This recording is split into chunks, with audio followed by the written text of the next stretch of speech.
In the Windy City, Chicago, a place renowned for its colossal architectural legacy, the Gilded Age marked an era of extraordinary architectural development. Indeed, it was a time when magnificence in design and grandiosity in scale were not just aspirations, but realities. And the Chi-Town skyline was a canvas for the era's most ambitious architects. And at the forefront of this opulent era was the Palmer Mansion, a jewel in Chicagoland's architectural crown and at one time the largest mansion in town. Crafted with a fusion of European flair and American ingenuity, the Palmer Mansion was a monument to luxury and a reflection of the city's burgeoning cultural and economic power, and its sprawling spaces and intricate designs epitomized the wealth and aspirations of a city on the rise. Yet, despite its unbridled magnificence and historical importance, the Palmer Mansion could not withstand the relentless march of time and urban development, marking a significant moment in Chicago's history that underscores the delicate balance between preservation and progress. In today's episode, we'll share the entire history of the Palmer Mansion, Chicago's largest home at one time, as we describe why Chicago's largest mansion was demolished.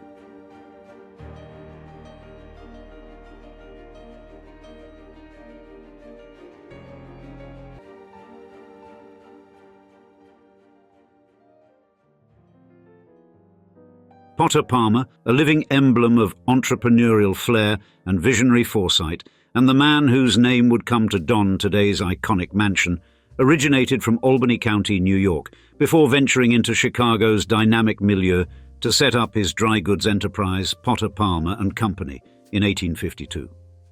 Diverging from conventional retail practices of the era, his store uniquely catered to women, demonstrating Palmer's profound grasp of market demands and his adeptness in addressing them.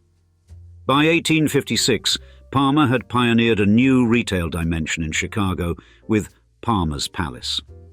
Far more than a mere store, it stood as a concrete manifestation of his ambition and dedication to crafting an extraordinary shopping milieu. And his establishment outshone others, with its grandeur and distinctiveness marked by pioneering large window displays that transparently showcased product prices, a strategy that distinctively positioned him in the retail landscape. You see, Palmer's trailblazing approach extended beyond architectural and marketing innovations. By the late 1850s, he had introduced the groundbreaking concept of a money-back guarantee, and this policy, inviting customers to return goods without any interrogation, significantly bolstered consumer confidence and amplified sales. This move, therefore, not only underlined Palmer's assurance in his merchandise's quality, but also demonstrated his unwavering commitment to customer satisfaction. Additionally, his inventive strategies and customer-focused ethos not only propelled his business, but also resonated profoundly across the retail sector. Palmer's methodologies, including offering credit and a liberal exchange policy, soon became standard practices among Chicago's merchants, highlighting his influential role and capacity to redefine industry norms. Next, venturing beyond the confines of retail, Palmer, in the 1860s, ventured into real estate, playing a pivotal role in shaping Chicago's principal commercial avenue, State Street. Indeed, his visionary efforts transformed State Street into an iconic boulevard adorned with sophisticated shops and businesses, thus altering the city's commercial landscape. Upon withdrawing from the active management of his store in 1865, Palmer had not only established a prosperous enterprise, but also imprinted a lasting influence on the retail sector. His novel approaches, focus on consumer satisfaction and real estate endeavors profoundly impacted Chicago, leaving an enduring legacy in the city he so significantly influenced. Then, in 1870, Palmer's marriage to Bertha Honoré markedly enhanced his societal stature, with their nuptials being a highlight in Chicago's social calendar. Post-marriage, the couple rapidly ascended the social ladder, hosting opulent gatherings that became the talk of the town, thus reinforcing their societal prominence. But then, the Great Chicago Fire of 1871 was a pivotal moment for Palmer. Seizing the opportunity amidst chaos, he invested aggressively in real estate, particularly on State Street. By 1875, the Palmer House Hotel, a beacon of opulence and a symbol of his success, was established, heralding a new era of wealth accumulation through real estate.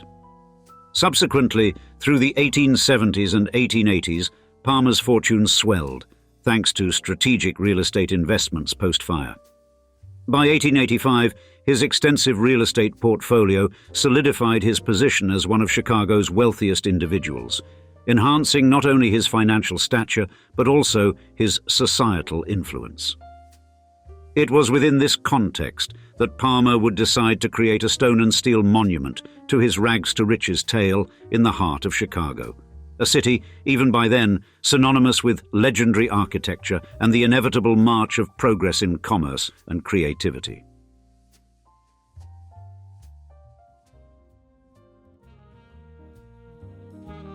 Now, in the early part of 1881, Chicago's skyline was about to witness the rise of an architectural marvel, a brainchild of the esteemed Potter Palmer.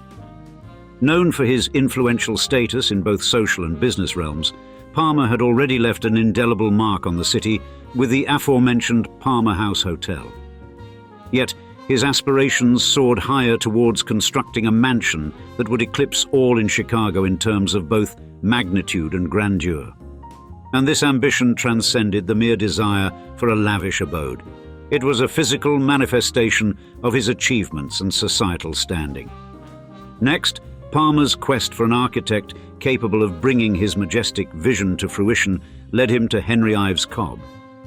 A prodigy in architecture, Cobb, hailing from Massachusetts and a graduate of both the Massachusetts Institute of Technology and Harvard University, had garnered acclaim for his remarkable designs. After establishing his reputation at Peabody and Stearns in Boston, Cobb relocated to Chicago in 1882, where his talents quickly resonated with the city's affluent. And Cobb's architectural prowess was already on display in the Chicago Athletic Association building, where he demonstrated a flair for creating structures of grandeur and elegance. Thus, Palmer found Cobb's architectural style aligning perfectly with his vision, and the construction of his own mansion commenced in 1882. Embarking on an audacious 3-year endeavor, a substantial workforce was mobilized for its completion, employing an array of sumptuous materials that spoke to the sheer magnificence and scope of this undertaking. The incorporation of exotic marbles and rare woods from across the globe, starting in early 1883, further enhanced its allure, cementing its status as a paragon of luxury and elegance.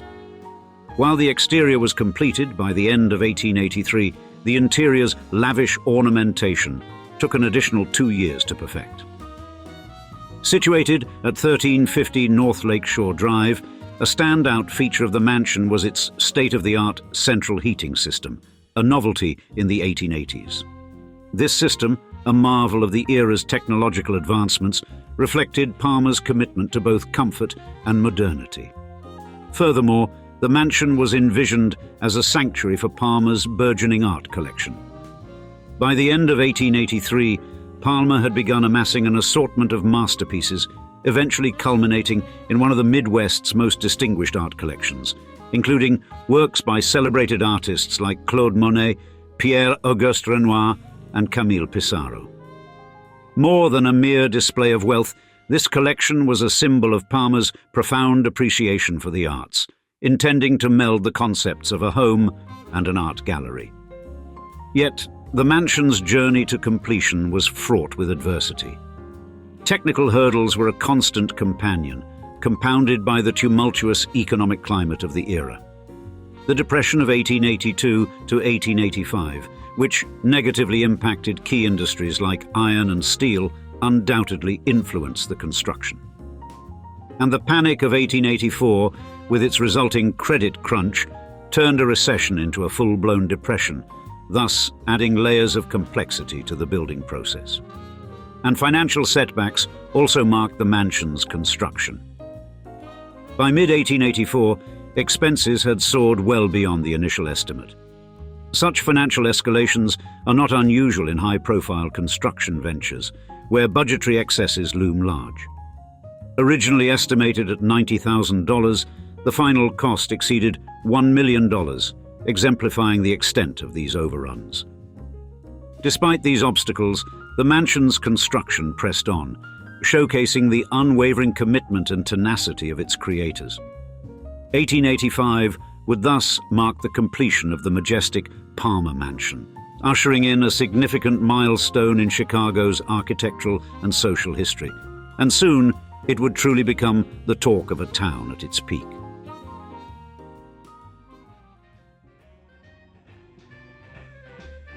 In 1885, the illustrious Palmer Mansion quickly became a central figure in the city's elite social circles. Its inaugural event in September of that year, a grand ball, attracted Chicago's most influential personalities, alongside distinguished guests from across the nation. And the Palmers, renowned for their lavish lifestyle, made their home the center of numerous prestigious gatherings throughout the late 1880s. These events, often featured in the press, included a particularly notable gathering in 1889, attended by several dignitaries, marking it as a significant social highlight of that year.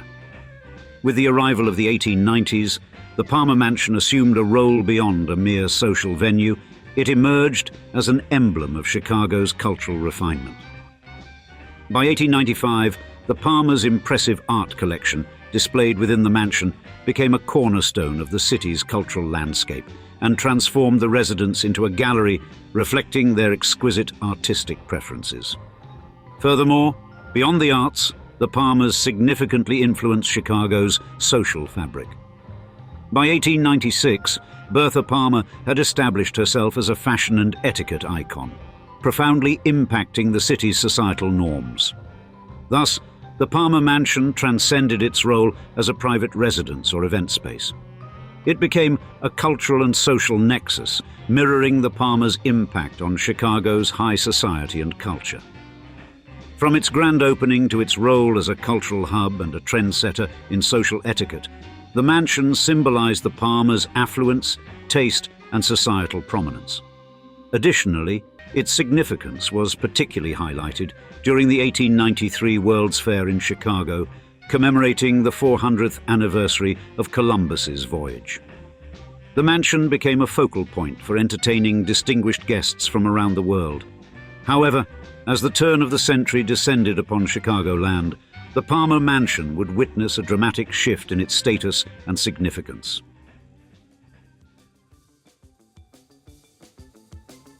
In the early 20th century, the stately Palmer Mansion, which had once been the centerpiece of the Palmer family's social and economic life, began a gradual transformation following the death of patriarch Potter Palmer in 1902. This event marked the beginning of a series of changes that would alter the mansion's role in the family and, by extension, in Chicago's social landscape. The subsequent decade saw the younger Palmers, Honoré and Potter Palmer Jr., increasingly diverge from the mansion's orbit, absorbed in their own endeavors. Meanwhile, their mother, Bertha Palmer, maintained her residence in the mansion, albeit while splitting her time between homes in London and Paris. She would continue this lifestyle until her passing at her winter home in Osprey, Florida, but Bertha's death in 1918 and the bequeathing of her substantial estate to her sons signified yet another pivotal moment for the mansion. In 1928, amidst a changing social milieu, the Palmer Mansion was sold to industrial magnate Vincent Hugo Bendix for a sum of $3 million. Indeed, the Roaring Twenties were a time of dramatic societal and economic evolution, and this era was marked by the ascendance of new affluent families, shifting social norms, and the emergence of fashion trends and lifestyles that defined modernity. These transformations also influenced the status of the Palmer Mansion, with its once unchallenged prominence beginning to fade as new architectural marvels and social hubs emerged. Concurrent with these economic shifts, the neighborhood surrounding the mansion underwent significant urban development. The emergence of high-rise buildings and commercial centers transformed the area's character, and by 1930, this evolution had reshaped the neighborhood, transitioning it from a residential haven to a bustling commercial district. This change further diminished the mansion's residential allure and, along with it, its standing as a focal point of social and architectural significance in Chicago. Very soon, a decision would have to be made about the declining mega mansion on North Shore Drive. Would Chicagoland keep their legendary edifice or decide to make a more permanent change to the area? Let's find out the answer to this query in the next chapter.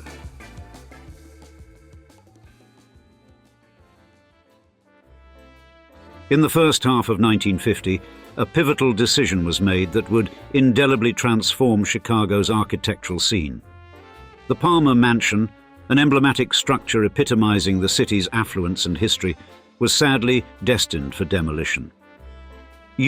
This was a decision born of necessity, stemming from the economic burdens of upkeeping such a vast, aging edifice and reflective of the evolving urban dynamics reshaping metropolitan areas nationwide. As the demolition of the mansion commenced in mid-1950, it marked a notable chapter in Chicago's historical narrative. The impending destruction of this landmark drew widespread attention from the public, evoking a sense of loss for a treasured piece of history. The decision, marred by controversy and long-standing opposition, symbolized to many a disregard for the city's rich architectural lineage. Notably, the intricately carved wood railings from the mansion's staircase were salvaged, a small preservation of its historical essence. The Palmer Mansion's fall was more than just a physical demolition. It represented the end of an era in Chicago's history. The mansion's former site soon gave rise to two 22-story apartment buildings, accommodating 740 families, signaling a shift in the city's architectural ethos. Although the mansion itself has vanished, its legacy endures through various artifacts, photographs, and memorabilia housed in museums and private collections. These remnants of the Palmer Mansion stand as enduring symbols of its architectural splendor and cultural relevance. And the story of its demolition and the subsequent commercial development serves as a poignant reminder of the relentless evolution of urban landscapes and the imperative to safeguard the architectural heritage of cities like Chicago. And now, we'd like to see you in the comments. Which legendary lost mansion in the United States would you like us to cover next? We can't wait to hear from you, and thanks again for joining us for another episode. Cheers, until next time.